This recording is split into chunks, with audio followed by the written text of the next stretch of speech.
Right here. Ron Lobster. We get ready to party now. Sure enough. We thank you for being so kind. Super bad, super bull, hitman.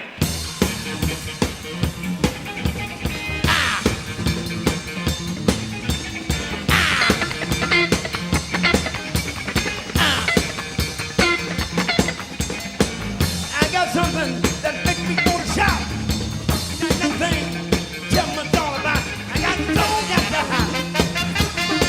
It's super bad. Yeah, I got it's super bad.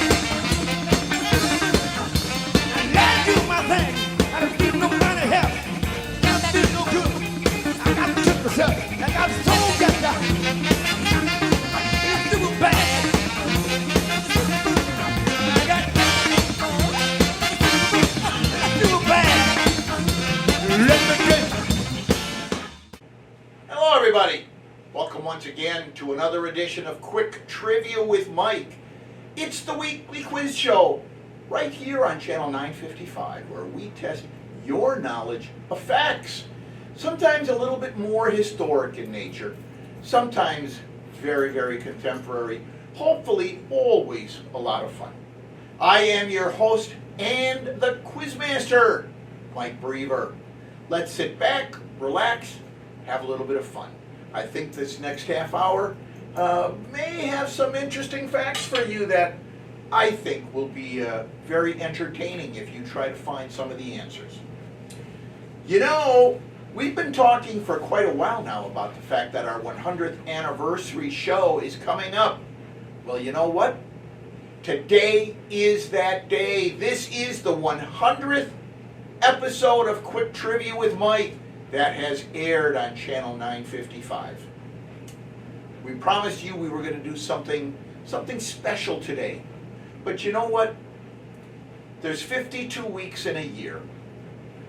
We've been going on now for almost 2 years. Episode 105 begins our third year on Quick Trivia with Mike. So we're going to wait till the 105th episode, and we'll have some fun surprises for you. Some past guests, I think, are going to drop in. We'll talk a little bit about the past. We'll talk a little bit about the future. So stay tuned. Episode 105 kicks off the third year on Quick Trivia with Mike, and we're going to have some special events that I think you're going to find a lot of fun. You know, we also have a new tradition here at Quick Trivia. We highlight the birthdays of the week. Those of you living here at East Castle Place having birthdays, we highlight them. And let's take a look at who all the lucky birthday kids are this week. On the 25th of February, Jane Peterson. Jane Peterson celebrates her birthday. On the 26th of February, Pat Moss. Pat Moss celebrates a birthday. On the 26th also, Sally Bickert. Sally Bickert has a birthday coming up, and on the 28th we have Gail Morris. Gail Morris. So happy birthday to all you birthday kids out there. We hope you have a great day and a great week. If any of you pass any of these birthday kids in the hall, wish them a happy birthday and send along special greetings from all of us here at Quick Trivia. You know by now how the game is played. I pose 3 questions, and I challenge you to be able to find the answers. I begin the show by providing the 3 answers from last week. Take a little brief intermission, and then I give you 3 new questions for the coming week. So let's get right at it, shall we?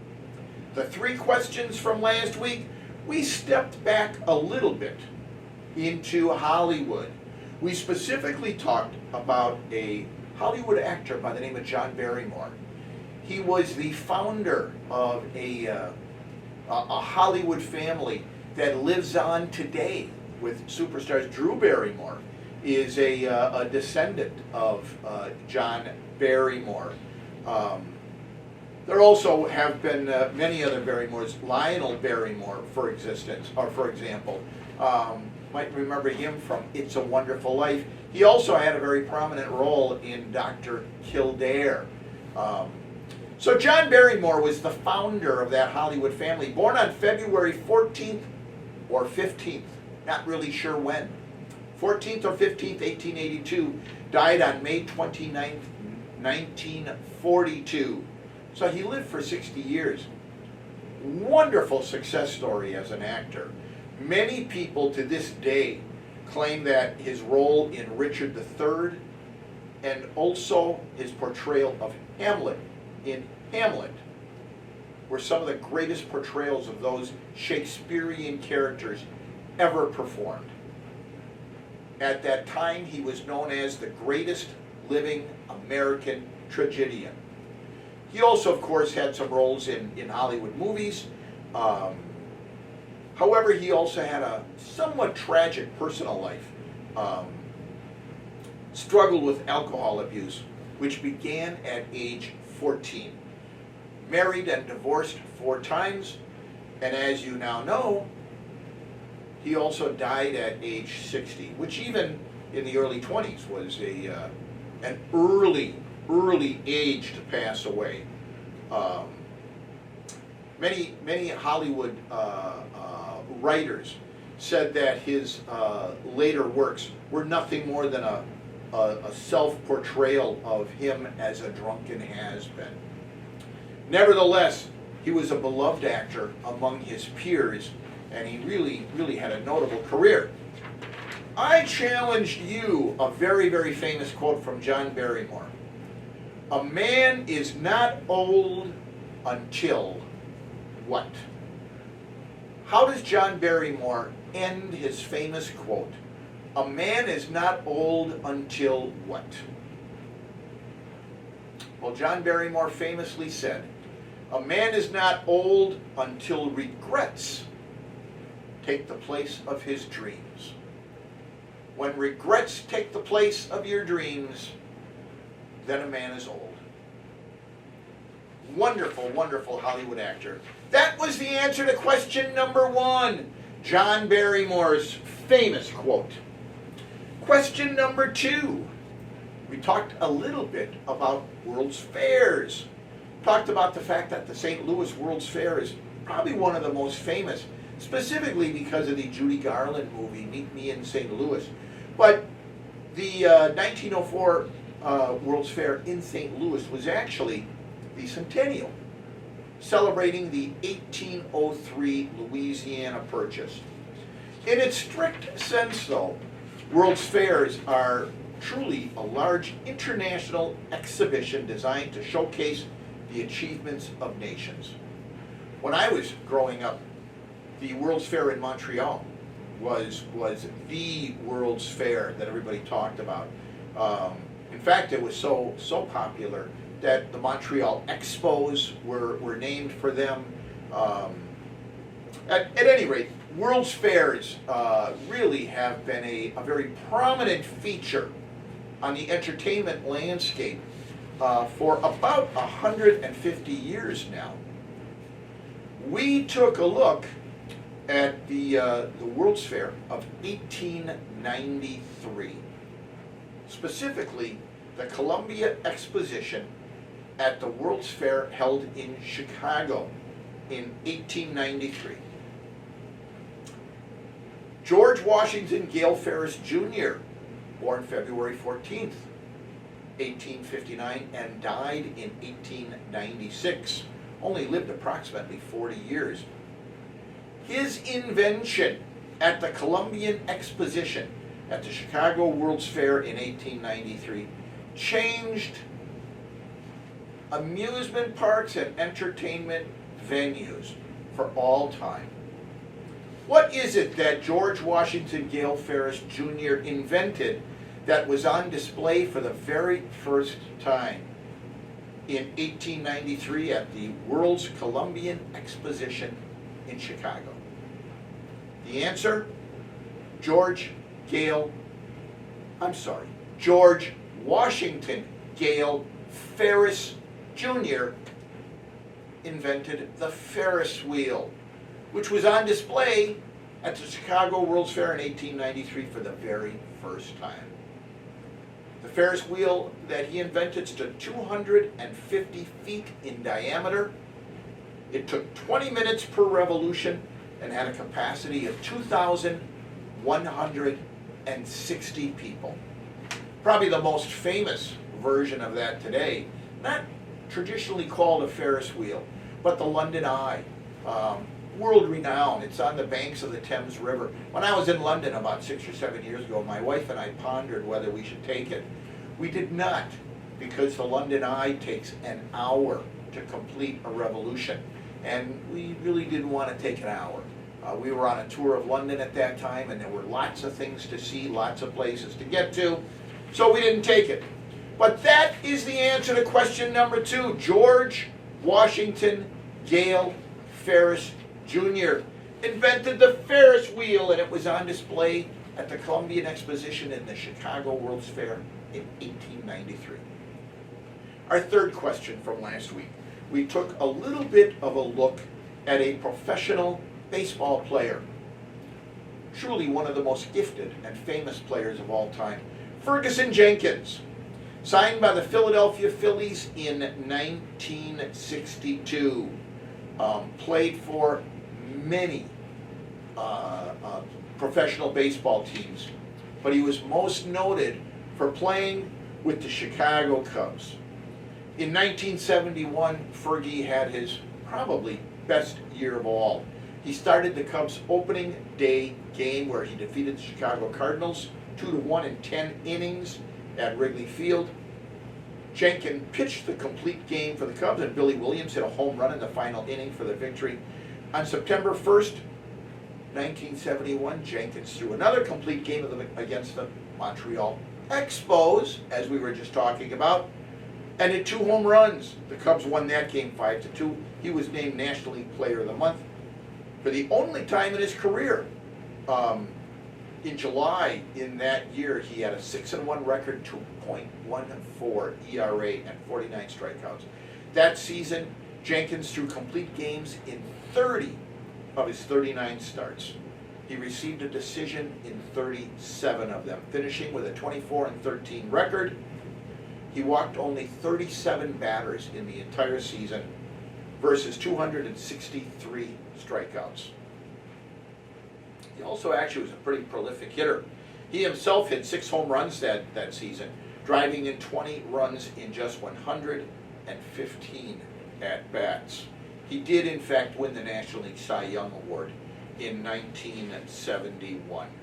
A native of Canada, actually. I pointed out to you, however, that Ferguson Jenkins, like a few other professional baseball players early in their career, had a very unique way of staying in shape during the off-season. I specifically referenced the seasons of 1965 through 1967. I also told you that Lou Brock, Bob Gibson, and Willie Horton of the Detroit Tigers did much the same thing during the off-season to stay in shape. Professional baseball teams invest so much money in their players now. Nobody could do this today. Nobody could do what Ferguson Jenkins did to stay in shape during the off-season. But I asked you, what was it that Ferguson Jenkins did during the off-season between 1965 and 1967 that he did to keep in shape? The answer? He played with the world-famous Harlem Globetrotters. The Harlem Globetrotters. And as you now know, the Harlem Globetrotters, because we revealed this in a past show, although they have the name Harlem, they actually started in Chicago. And it was almost 50 years before they played their first game in Harlem. So Chicago was their home base. Ferguson Jenkins actually stood 6'5" and had plenty of length to hold his own on the backcourt against more seasoned players. Of course, the Globetrotters, when they had this two-sport star on their team, took advantage of it and worked some baseball routines into their repertoire. But that's what he did. And as you now know, there were at least 3 other very, very famous baseball players that did the same thing to stay in shape during the off season. There you have it, folks. Those were the answers to our 3 questions from last week. We're now going to take a brief intermission. You can go get yourself a cup of coffee, maybe a donut, a little bit of brain food, because we've got some wonderful, wonderful teasers for you coming up in the second half of the show. Hurry on back. I'll be waiting right here for you.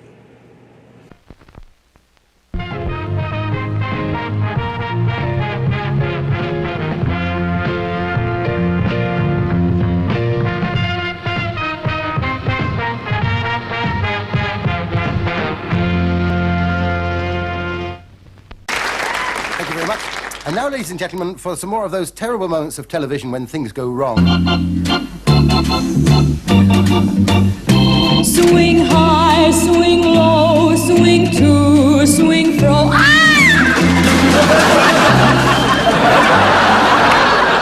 Don't need lots of soapy water. Oh, no. One sort of splash gets the floor clean and bright in no time.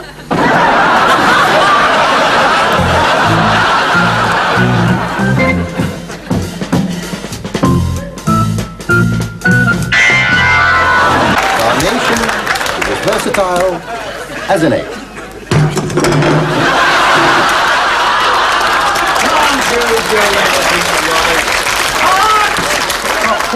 I'm sorry.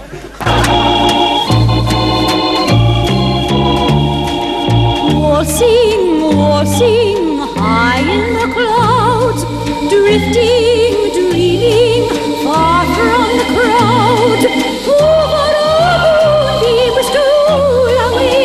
While the world below. Really, John, this is too much. I'm sorry. I'm sorry, John. I didn't see him. Black currant juice. We wash one in a high-priced detergent, the other in Fair Deal bin. Result, not a ha'porth of difference. Hello, everybody. Welcome back to the second half of our show. I'm your quizmaster, Mike Brever. We've already given you the 3 answers to our questions from last week. We've got 3 new brain teasers for you, and I hope you're going to have a little bit of fun with them. But before I do so, I neglected to tell you something last week, and if any of you also do this in the future, I'll do the same. You remember last week, we talked about presidential pets. Well, that question actually came to me as a suggestion from my wife, Mary Beth. I have highlighted questions in the past from some of you residents that live here at East Castle Place. If any of you send me a suggestion, I'll be sure to mention your name when I highlight that question. But let's take a look at the 3 questions for this week. We're going to begin with a look at entertainment history. Specifically, we're going to take a look at music today. The Billboard Hot 100. It is an honor roll of hits, and it really defines the popularity chart in America at the time. It ranks the most popular songs regardless of performer based on record, sheet sales, disc jockey, and jukebox performances as determined by Billboard's weekly national survey. At the start of the rock era in 1955, it really started to catch on as a way to measure the most popular songs in America at the time. In the 1940s, it was known as the best sellers in stores. Later that decade, it was known as the most played by jockeys. Later, it became known as the most played by jukeboxes. But in 1955, it became known as the Top 100, the Billboard Top 100. It combined all aspects of sales for records. In 1957, it did continue to highlight the jukeboxes and the most popular. In August 4th, 1958, for the very first time, it highlighted the most popular singles chart. And it still is the standard by which a song's popularity is measured. We talked in the past, the most popular song of all time based on record sales. One of our past questions was White Christmas. Bing Crosby's very, very famous song.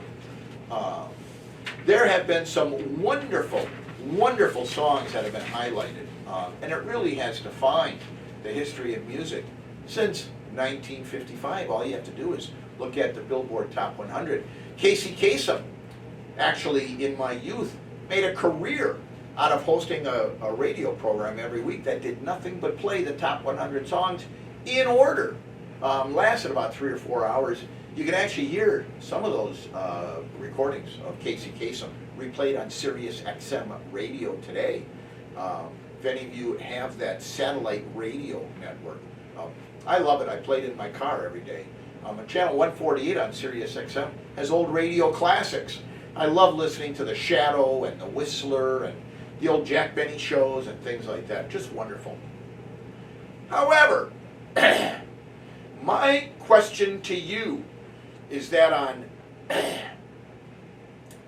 February 23rd, 1974, it could be said that Jesus himself made the Billboard Top 100. Jesus himself made the Billboard Top 100 on February 23rd, 1974. How in the world is that possible? What song debuted on February 23rd, 1974 that led to euphemistically being called Jesus himself making the top 100? That, my friends, is question number one. Question number two. We're going to take a look at lifespans. Specifically, we're going to take a look at how the average lifespan for people has lengthened over time. Traditionally, because of advances in medicine, because of advances in nutrition and diet, but a lot of different things have contributed. Back in Stone Ages, people lived to be 20 years old. That really was pretty good. The average life expectancy at birth in the Paleolithic era was between 22 and 33 years of age. In the Bronze Age, it was 26 years of age.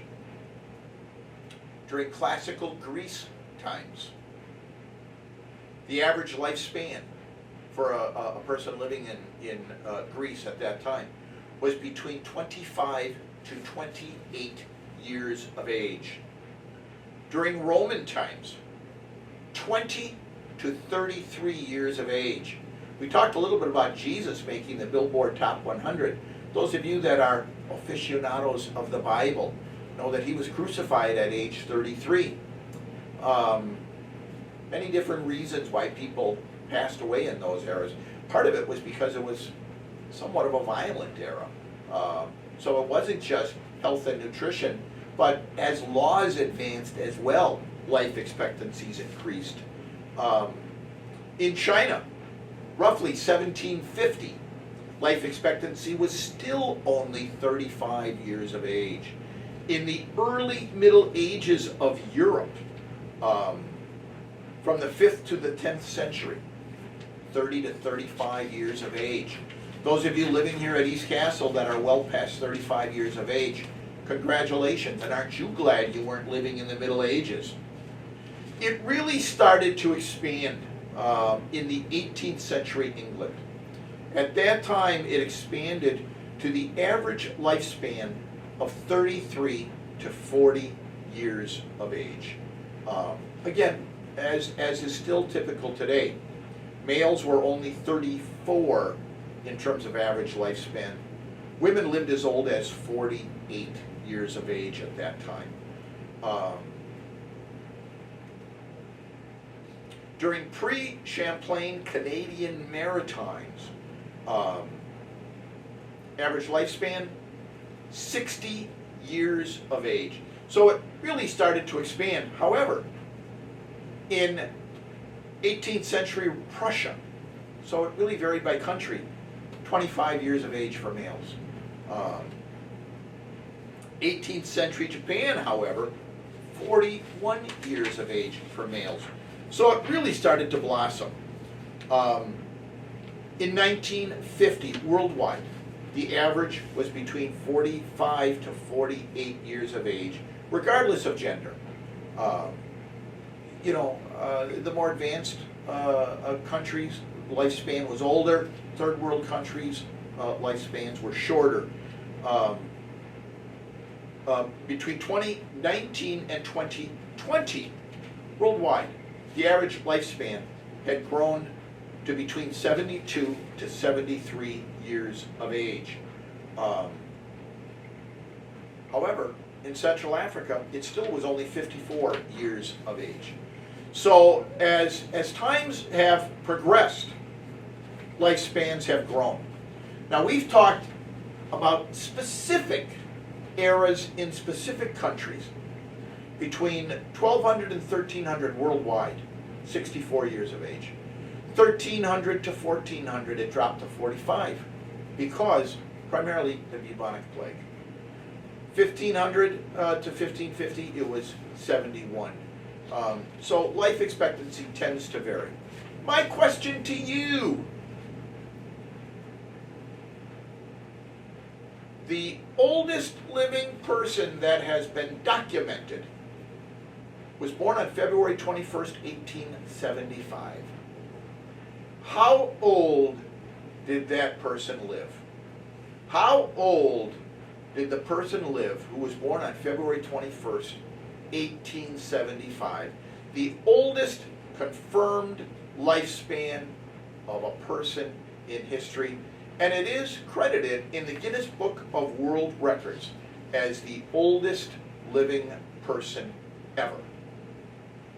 That is question number 2. How old did the oldest living person documented live to be? Question number 2. Question number 3. We're going to take a look at a Hollywood celebrity, the great one, John Herbert Gleason, known as Jackie Gleason. Born February 26, 1916, passed away June 24, 1987. He was an American actor, comedian, writer, composer, conductor, known affectionately as the Great One, developing a style and character from growing up in Brooklyn, New York. He was known for his brash visual and verbal comedy, exemplified by the bus driver that he played in The Honeymooners, Ralph Cramden. He nurtured that into a television show in the 50s. He continued it on the Jackie Gleason Hour when he and Art Carney would do Honeymooners skits as a part of that show in the 70s. Really was a monumental hit for him, and it really created his legacy. His most famous movie roles, he played Minnesota Fats in the 1961 movie The Hustler, which starred Paul Newman. Many people don't know it, but Jackie Gleason was actually a world-renowned billiards player. And in The Hustler, when he played Minnesota Fats, he actually did his own pool shooting. He was that good of a player that he mimicked Minnesota Fats in the movie The Hustler, and he did his own shots. He also was famously Sheriff Buford T. Justice in the Smokey and the Bandit movies, co-starring with Burt Reynolds. Many, many honors. In 1987, Miami Beach named the Miami Beach Auditorium the Jackie Gleason Theater. Gleason was inducted into the Academy of Television Arts and Sciences Hall of Fame in 1986. Remarkably, Gleason was nominated for 3 Emmys, but he never won. However, Art Carney, his co-star from The Honeymooners, did.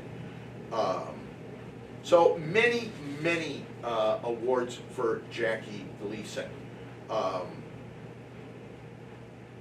And in fact, if you drive on the Brooklyn Bridge, you will see signs that honor Gleason and his hometown of Brooklyn with the phrase, "How sweet it is." If you remember, that's how we ended the Jackie Gleason show all the time. My question to you. We talked a little while ago about the Billboard Music's Top 100. Jackie Gleason has an interesting oddity with the Billboard Top 100 charts. My question to you, what is that anomaly? What is it that Jackie Gleason has? He has a record on the Billboard Top 100 charts. What is it? Noted for his television work, his movie work, but he holds a record for the Top 100 chart as well. That is question number 3. Well, there you have it, folks. That's our show for this week. I'd like to thank the president of ECTV, Tyler Gudex. I'd like to thank my producer, cameraman, and editor, Scott McFerrin. I know Scott is working very hard on coming up with some special things for our third-year kickoff in just 5 episodes. So stay tuned for those. I'd also like to thank all of you for tuning in. Quick Trivia wouldn't be a show without all of you. I thank you for taking the time. I hope you had a good time. I know I did. As always, I am your host and the Quizmaster. If you'd like to get your name on Quick Trivia, send a question idea to me, and if I use it, you'll get your name on the show. If you can also answer the 3 questions, I'll highlight your name on the show as well. There you have it, folks. Until next week, that is our show for this week. As always, I am your host and the Quizmaster. I'll see you soon, but until next week, I ask you, please remember the very famous words of that recently departed Hollywood legend Betty White, who said many times, if you want to know the secret of a long life, I highly recommend get 8 hours of beauty sleep every night. Unless you're ugly. In which case, I recommend you get 9. There you have it, folks. I'll see you next week. Until next time, I'm Mike Brever. So long, everybody. Whoop it down.